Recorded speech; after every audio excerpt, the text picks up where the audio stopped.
एक छोटी सी surprise. Pizza ही खाना है? अच्छा रो क्यों रही हो? ले रो नहीं लेकर। ये देखें, इसी तरह से आपने लाइट गोल्डन फ्राई करने हैं। ये एक अस्सलाम वालेकुम everyone, welcome to my world. Hey Zaru fam, मैं हूँ ज़रीन और ये है मेरी वाइफ की ज़ारूलॉजी। समझे या समझाऊँ? तो गाइज आज का व्लॉग जो है स्टार्ट करने से पहले आप लोगों के लिए है एक छोटी सी सरप्राइज। तो वो मैं सरप्राइज अभी रिवील कर देती हूँ या बाद में, बल्कि मैं अभी रिवील कर देती हूँ, ज़्यादा सस्पेंस क्रिएट नहीं करती। वो सरप्राइज ये है कि मेरा नेक्स्ट व्लॉग है आप लोगों के लिए। उस व्लॉग में आप होंगे, मैं होंगी और बहुत सारे सवाल होंगे जी। तो नेक्स्ट व्लॉग मैं करूँगी Q&A का। तो आपका जो भी सवाल होगा वो आप मुझसे कमेंट में या मेरे इंस्टाग्राम पर कर सकते हैं और मैं आपके हर सवाल का जवाब दूंगी। तो आपके सवाल होंगे और मेरे जवाब होंगे। तो नेक्स्ट व्लॉग का इंतज़ार कीजिएगा, क्योंकि रोज़ मैं डेली व्लॉगिंग कर रही हूँ, कुछ ना कुछ शेयर कर रही हूँ। तो मैंने सोचा मैं अपने प्यारे फैंस सब्सक्राइबर के लिए एक व्लॉग बना लेती हूँ जो सिर्फ उनके लिए हो। तो नेक्स्ट व्लॉग जो है इंशाल्लाह आपके लिए होगा, उसमें होंगे बहुत सारे आप लोगों के Q&A और मैं दूंगी हर सवाल का जवाब। तो नेक्स्ट व्लॉग में आप लोग इंशाल्लाह ज़रूर आइएगा और जो है कमेंट में अपने क्वेश्चंस लिखिएगा, या इंस्टाग्राम पर आप मुझसे कुछ भी पूछना चाहते हैं वहाँ जाकर आप मुझसे अपने क्वेश्चंस पूछ सकते हैं, या कमेंट सेक्शन में भी आप मुझसे जो है अपने क्वेश्चंस पूछ सकते हैं। तो आज के व्लॉग को स्टार्ट करते हैं। आज के व्लॉग में मैं रिवील करने वाली हूँ माय सीक्रेट डिश। मेरी सीक्रेट डिश मैं इसलिए रिवील कर रही हूँ क्योंकि अनाया जो है हमारी, आप जैसे अनाया को जानते हैं सब, हमारी भांजी अनाया जो है वो रात को हम सबसे फरमाइश करके सोई थी कि उसे सुबह खाना है पिज़्ज़ा। अब यहाँ सुबह जो है पिज़्ज़ा कहाँ से मिलेगा? सुबह पिज़्ज़ा तो कहीं नहीं मिलता। क्या आप लोगों को पता है कि सुबह पिज़्ज़ा कहाँ से मिलते हैं? अगर आप लोगों को पता है तो आप मुझे प्लीज़ ज़रूर बताइएगा, ताकि नेक्स्ट टाइम हम अनाया का दिल ना तोड़ सकें। तो गाइस मैं आज फिर अनाया के लिए बना रही हूँ अपनी सीक्रेट डिश, और उसकी रेसिपी मैं आप लोगों के साथ भी शेयर करूंगी। इससे पहले अनाया उठे, हम जो है सबसे पहले कर लेते हैं नाश्ता करने के बाद हम अपने व्लॉग को, अपनी रेसिपी को स्टार्ट करेंगे। अगर अभी तक मेरे चैनल को सब्सक्राइब नहीं किया है तो काइंडली मेरे चैनल को सब्सक्राइब कर दीजिए। अगर मेरा व्लॉग पसंद आता है तो लाइक, कमेंट और शेयर जी। तो सबसे पहले करते हैं नाश्ता। नाश्ते में ये हमने बनाया है कॉर्नफ्लेक्स नहीं है, कॉर्नफ्लेक्स की तरह ही होता है वो, ये बनाया है हमने। दूध में ये बनता है और ये जो है मैं अक्सर जो है मॉर्निंग में यही लेती हूँ नाश्ते में। तो मैं सबसे पहले जो है ये खाती हूँ। नाश्ता शाश्ता करने के बाद फिर मैं स्टार्ट करती हूँ अपनी रेसिपी। उसके बाद मैं आपको बताऊंगी कि रेसिपी में मैंने क्या क्या इंग्रेडिएंट्स डाले हैं। बहुत ही इजी और सिंपल रेसिपी है, तो बस वो देखने में लगती है इस तरह की, लेकिन है बहुत सिंपल इजी। तो बस मैं ये नाश्ता शाश्ता कर लूँ, उसके बाद मैं रेडी शेडी होके आप लोगों से अपनी रेसिपी शेयर करती हूँ। A few moments later. तो नाश्ता मैंने कर लिया है और मैंने अभी इस वक्त अपने बाल भी बांध लिए हैं, क्योंकि किचन में जो है हमेशा कुकिंग स्टार्ट करने से पहले आप लोग अपने बाल ज़रूर बांध लिया करें, क्योंकि खानों में जो है बाल गिरने का ख़तरा होता है, और फिर अगर वो किसी के खाने में निकला है तो जो है बहुत जो है गंदी सी और इरिटेटिंग सी फीलिंग्स आती है। तो गाइस मैं जो है रेसिपी स्टार्ट कर रही हूँ। तो गाइस वेजिटेबल्स इसमें ऐड होती हैं। वेजिटेबल्स में सिर्फ ऐड होंगे आलू और ये मटर, ठीक है। वैसे तो आप इसमें अपने हिसाब से कोई भी वेजिटेबल्स डाल सकते हैं जो आपको पसंद हो, लेकिन जो है हर वेजिटेबल हर सीज़न में नहीं आती। जैसे मटर भी सिर्फ सर्दियों में आते हैं, तो ये भी ऑप्शनल है, ठीक है। आप डाल सकते हैं या नहीं, लेकिन आलू जो है इसमें लास्ट में डलते हैं, तो इसलिए इसमें आलू और मटर डालेंगे। और यहाँ मैंने चिकन फ्रीजर से निकाल ली थी, ये मेल्ट हो रही है। इन दोनों चीज़ों को मैं कर लूँगी बॉयल अलग अलग बॉल में।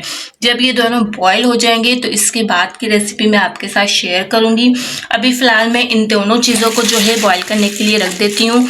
चिकन भी मेरी लगभग हो चुकी है मेल्ट, तो मैं चिकन को भी बॉयल करने के लिए रख देती हूँ। इन दोनों को जब तक कि टाइम लगता है बॉयल होने में, हम कर लेते हैं घर के बाकी काम। उसके बाद काम से फ्री होके इस रेसिपी को रेडी करेंगे। मैं यूज़ कर रही हूँ चटपटा कनौर नूडल्स।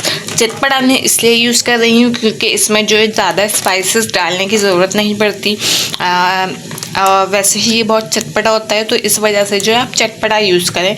अगर आप मज़ीद चटपटा खाते हैं तो आप मिर्ची वगैरह इसमें अपने टेस्ट के हिसाब से ऐड कर सकते हैं। तो मैं अभी जो है इसको बॉईल करूँगी। इसको बॉईल करने का एक ख़ास तरीका है, जो तरीका आप लोगों ने मिस नहीं करना, क्योंकि यही वो पॉइंट है जो अक्सर लोग मिस कर देते हैं और जो है स्किप करके उस पॉइंट को कबाब बनाते हैं। तो जो इनके कबाब उस तरह के नहीं बनते जिस तरह से होने चाहिए, ताकि वो लगें कि ये भाई नूडल्स के ही कबाब हैं।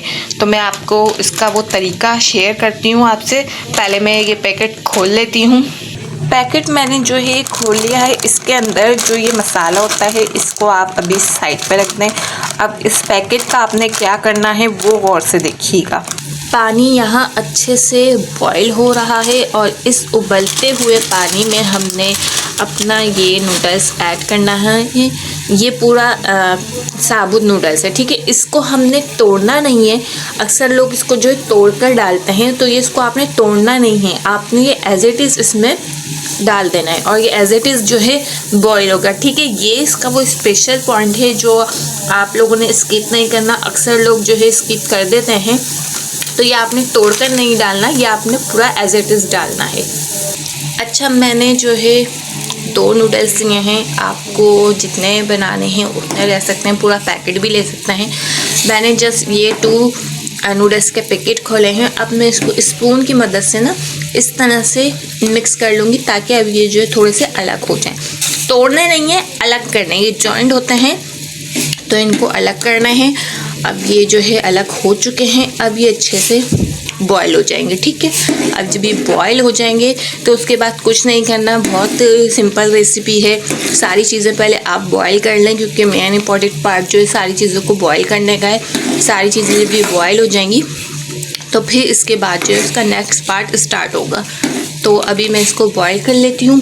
5 मिनट तक हम इसे अच्छे से बॉयल करेंगे। जब ये बॉयल हो जाएंगे तो इसकी रेसिपी को हम कंटिन्यू करते हैं।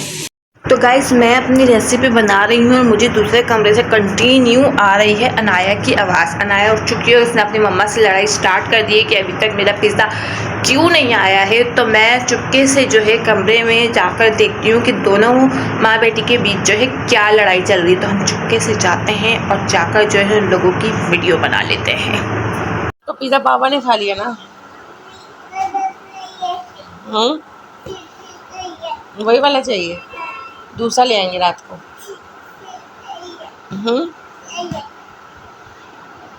मम्मा ने खा लिया था, मम्मा को भूख लग रही थी। आप रात में खा लेना, नया ले आना दूसरा।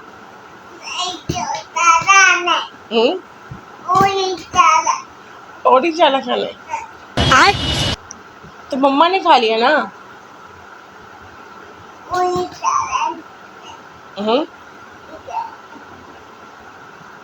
आप नूडल्स खा लो। नहीं। फिर क्या खाना है? क्या खाना है? पिज़्ज़ा ही खाना है? अच्छा, रो क्यों रही हो? रो नहीं, लेकर आ रही। जी, तो फाइनली रेसिपी को स्टार्ट करते हैं। आपने इस तरह का एक खुले मुंह का बोल ले लेना है, ताकि उसमें चीज़ें अच्छे से मिक्स हो सकें। सबसे पहले हम उसमें ऐड करेंगे अपने boil potato. Boil potato add करने के बाद हम इसको करेंगे मैश, जो कि हम हाथ से करेंगे, क्योंकि हाथ से करने में जो मज़ा है ना वो किसी और चीज़ में नहीं है। इस बात तो सही है। स्पून वगैरह से सही मिक्स नहीं होते, तो इसलिए हम इसको हाथ से मिक्स करेंगे।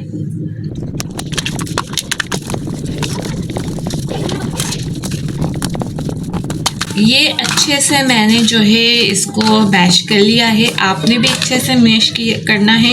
ये ऐसे जो दाने से रह जाते हैं ये बिल्कुल नहीं रहना चाहिए। ये बहुत ही बारीक, बिल्कुल जैसे महीन सा होता है उस तरह से जो है आपने इसको मैश करना है, क्योंकि ये दाने बीच में रहेंगे तो कबाब जो है बनने में मुश्किल हो सकती है। ठीक है, ये हमने कर लिया है मैश। अब हम इसके बाद ये हमने कर लिया है मैश। अब हम इसके बाद डालेंगे बॉयल चिकन जो हमने बॉयल की थी, श्रेडेड बॉयल चिकन। अच्छा, इसको मैंने जो है इस तरह से बॉयल किया था कि मैंने इसमें लहसुन अदरक डाला था बॉयल करते हुए। वो इसलिए क्योंकि गोश्त वगैरह में जो है स्मेल सी होती है, तो वो स्मेल जो है निकल जाती है। तो इसलिए जो है मैंने इसको बॉईल करके डाला था। तो आप भी जब इसको यूज़ बनाएंगे ना तो इसको बॉईल ज़रूर कर लीजिएगा और इस तरह से श्रेडिट कर लीजिएगा, ठीक है। ये देखिए मैंने छोटे छोटे पीसेस कर लिए, जो बड़े हों वो ज़्यादा को लग रहे हों वो आप जो है मज़ीद उसको छोटा कर सकते हैं। थोड़े से बॉयल मटर ऐड करूँगी मैं इसमें।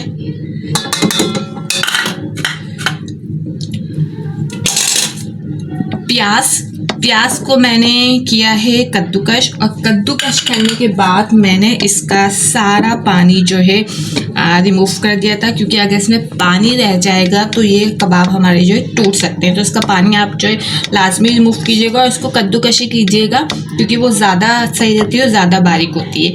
अब हम इसमें थोड़े से स्पाइसेस ऐड करते हैं। तो सबसे पहले इसमें जो स्पाइसेस जाएंगे वो ऐड होगा नूडल्स का मसाला। इसमें उसकी कबाब की जान है इसका ये चटपटा मसाला। ये मैंने 2 पैकेट नूडल्स लिए थे तो मेरे पास 2 मसाले निकले थे, तो वो दोनों मैंने जो है इसमें ऐड कर देना है, ठीक है। ये ऐड करेंगे, उसके बाद इसमें जाएगा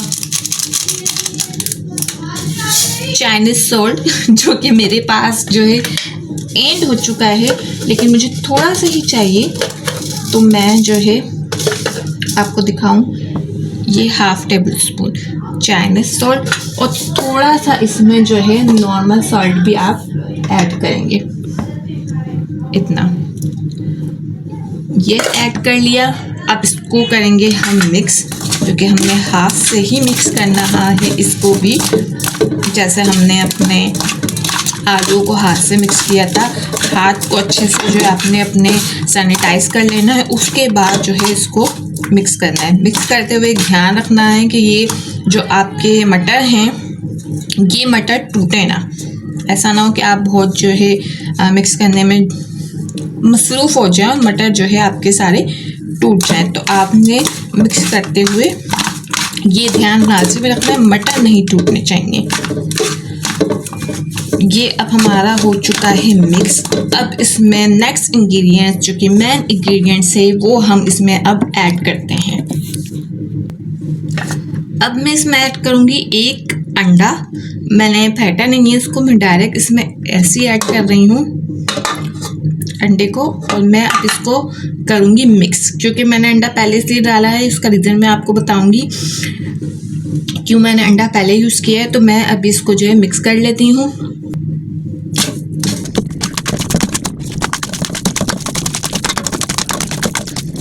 बेसिकली गाइस ये जो है टी स्नैक्स होता है, लेकिन आजकल मैं इसे जो है रमज़ान में भी बनाने लग गई हूँ। तो इस डिश को जो है आप सेव कर सकते हैं रमज़ान के लिए, रमज़ान में भी काम आएगी। क्योंकि जो है छोले पकोड़े खा खा कर जो है हम परेशान हो जाते हैं, तो इस वजह से ये डिश जो है रमज़ान में भी काम आएगी। तो इसे सेव कर लीजिएगा। अब हम इसमें ऐड करेंगे अपने नूडल्स। अच्छा जी, मैंने अंडा पहले क्यों ऐड किया था वो मैं अब आपको बताऊं। अंडा पहले इसलिए ऐड किया था ताकि वो अच्छे से जो है मिक्स हो जाए। अगर मैं नूडल्स पहले ऐड करती और अंडा बाद में ऐड करती तो क्या होता, नूडल्स जो है हमारे टूट जाते अंडा मिक्स करने के चक्कर में। तो हमने नूडल्स को जो है तोड़ना नहीं है। अब इसको मिक्स कैसे करना है, आपने नूडल्स को थोड़ा सा ऐसे यूँ कर लिया और जो है सारा मसाला इसके ऊपर ऐसे लगा लिया, और अब इसको जो है मिक्स करना है, ठीक है। सारा मसाला इसके ऊपर आपने रखा है, अब इसको मिक्स करें ताकि मसाला इसके अंदर जो है अच्छे से मिक्स हो जाए। अगर आपको इस तरह से मिक्स करने में थोड़ी सी प्रॉब्लम हो रही है तो आप फोक या स्पून भी यूज़ कर सकते हैं, क्योंकि नूडल्स तो फोक से ही ज़्यादातर सही यूज़ होते हैं। लेकिन मैं जो है हाथ ही अपने यूज़ करूँगी, मुझे हाथ ही ज़्यादा सूटेबल लगते हैं, तो मैं अपने हाथ से ही इसको अच्छे से मिक्स करूँगी। लेकिन मिक्स करते हुए आपने ये ध्यान रखना है कि बस आपके नूडल्स जो है टूटने नहीं चाहिए, वो इसी शेप के रहने चाहिए जैसे वो पैकेट से निकलते हैं। थोड़ा बहुत अगर मिक्स करने में या कहीं आपसे टूट जाते हैं तो वो सही है, लेकिन बिल्कुल ही आपने तोड़ के बनाना ये बिल्कुल सही नहीं है, क्योंकि नूडल्स की जो अपनी शेप है अगर वो शेप कबाब में नहीं आएगी तो वो नूडल्स के कबाब बिल्कुल नहीं लगेंगे। तो फाइनली ये हमारे पास जो है अच्छे से मिक्स हो चुका है। अब जो है हम इसको फ्राई करते हैं। फ्राई करने का तरीका भी इसका बहुत ही डिफरेंट है और वो तरीका आपने मिक्स नहीं करना है। अगर आपने वो तरीका मिक्स कर दिया तो समझें आपकी सारी मेहनत जो है वेस्टेड है। ठीक है, तो अभी मैं इसको ज़रा साइड पे रखती हूँ, अपना फ्लेम में ऑन कर लेती हूँ, फिर मैं आपको आगे की रेसिपी शेयर करती हूँ। तो गाइस फ्लेम मैंने ऑन कर दिया है, उस पर मैंने ऑयल भी डाल दिया है। फ्लेम को पहले आपने अच्छे से गरम करना है तवे को, उसके बाद आपने इस पर ऑयल डालना है और स्लो टू लो फ्लेम पे आपने जो है कबाब को फ्राई करना है। कबाब को फ्राई करने का तरीका ये है कि अपने हैंड्स को आप ग्रीस कर लें, उसके बाद आपने कबाब की शेप नॉर्मली जैसे कबाब बनते हैं वैसे बनाने हैं, लेकिन कबाब बनाते हुए आपने ये ध्यान रखना है कि आप जो है इसको तोड़ ना दें। तो ये पॉइंट जो है मोस्ट इम्पॉर्टेंट है। तो कबाब बनाते हुए आप ये ध्यान रखिएगा कि आप टूटे ना आपसे नूडल्स। अभी मैं आपको एक कबाब फ्राई करके दिखाती हूँ, फिर मैं आपको बताती हूँ कि वो किस तरह से बनेगा। ये देखिए मैंने एक कबाब बना लिया है। बनाते हुए मैं इसलिए नहीं दिखा सकी क्योंकि कबाब दोनों हाथों से बनते हैं और फिर कैमरा भी पकड़ना होता है, तो मेरे लिए ये थोड़ा सा मुश्किल था, क्योंकि अभी आपको पता है कि मेरे पास सारी चीज़ें नहीं हैं जिस तरह से मैं वीडियो कवर कर सकूं, इसलिए मैं आपको बनाते हुए नहीं दिखा सकी। अभी ये जो है स्लो टू लो फ्लेम पर फ्राई हो रहे हैं। तेज़ फ्लेम आपने नहीं रखना क्योंकि ये होगा कि जल जाएंगे, हमने इन्हें जलाना नहीं है, हमने इसे लाइट ब्राउन करना है। ठीक है, इसको आपने स्लो टू लो फ्लेम पे जो है इसी तरह से रख के पकाना है। जब ये एक साइड से हो जाएगा तो उसके बाद जो है हम इसको पलटेंगे, उससे पहले नहीं पलटिएगा वरना ये जो है टूट सकता है। आपको मैं अगर करीब से दिखाऊं तो ये आपको दिख रहा होगा कि सारे नूडल्स जो है वैसे ही हैं जैसे मैंने आपको बताए थे, टूटे नहीं हैं। अक्सर लोग होता है बिल्कुल चूरा कर लेते हैं और चूरा करके वो नूडल्स के कबाब बनाते हैं। तो क्या फ़ायदा है नूडल्स को चूरा करने का? असल नूडल्स के कबाब का जो मेन पर्पस है, नूडल्स जो होते हैं जिस तरह की शेप के होते हैं, अगर उसी तरह के कबाब बने जाएं तो ही वो परफेक्ट लगते हैं, वरना वो नूडल्स के कबाब नहीं लगते। तो इसी तरह से मैंने भी इसको रखा है। अभी मैं इसको लाइट गोल्डन फ्राई कर रही हूँ। जब भी एक तरफ से फ्राई हो जाएगा तो मैं आपको दूसरी तरफ से दिखाऊंगी किस तरह की आपने फ्राई करना है। ये देखें, इसी तरह से आपने लाइट गोल्डन फ्राई करने हैं। ये एक कबाब मेरा फ्राई हो चुका है, इसको मैं प्लेट में निकाल लेती हूँ और बाकी कबाब फ्राई करती हूँ। फिर मैं आपको बाकी कबाब फ्राई करने के बाद फाइनल लुक इनका दिखाऊंगी। तो गाइस कबाब सारे रेडी हो चुके हैं। ये है इसकी फाइनल लुक, ये आप देख सकते हैं। मैं आपको जो है फ्रंट कैमरे से भी दिखाती हूँ इसकी लुक। ये देखो, ये सारे फ्राई हो चुके हैं और लुक्स वेरी यम्मी। ये मैंने छोटा सा बच गया था तो ये भी मैंने फ्राई कर लिया और मैंने इसमें सेंटर में रख दिया, इसलिए ताकि इस बेचारे का दिल ना टूटे कि मुझे जो है व्लॉग में एडिट नहीं किया। अरे कहना क्या चाहते हो? इसलिए मैंने इसे भी एडिट कर लिया था। अब मैं इसे टेस्ट करती हूँ और मैं बताऊँगी। वैसे तो गाइस मुझे पता है कि मेरी रेसिपी बहुत अच्छी बनी है, क्योंकि मैंने ये फर्स्ट टाइम नहीं बनाई है, मैं हमेशा बनाती रहती हूँ, हमेशा इसका टेस्ट सेम ही होता है। लेकिन अगर आप लोगों ने रेसिपी ट्राई करनी है तो मुझे ट्राई करके कमेंट में ज़रूर बताइएगा कि आप लोगों की रेसिपी कैसी बनी और ये मेरी सीक्रेट रेसिपी आप लोगों को पसंद आई है या नहीं। तो इसको ट्राई करने के बाद कमेंट सेक्शन में ज़रूर बताइएगा। अगर अभी तक मेरे चैनल को सब्सक्राइब नहीं किया है तो बेल आइकॉन को प्रेस करके मेरे चैनल को लाजमी सब्सक्राइब कर दीजिए। और अगर मेरा ब्लॉग आपको पसंद आया है तो लाइक कमेंट करना ना भूलिएगा। मिलते हैं अगले ब्लॉग में और अगला ब्लॉग है आप लोगों के लिए Q&A का, तो मुझसे क्वेश्चन करना ना भूलिएगा। तब तक के लिए अल्लाह हाफिज़।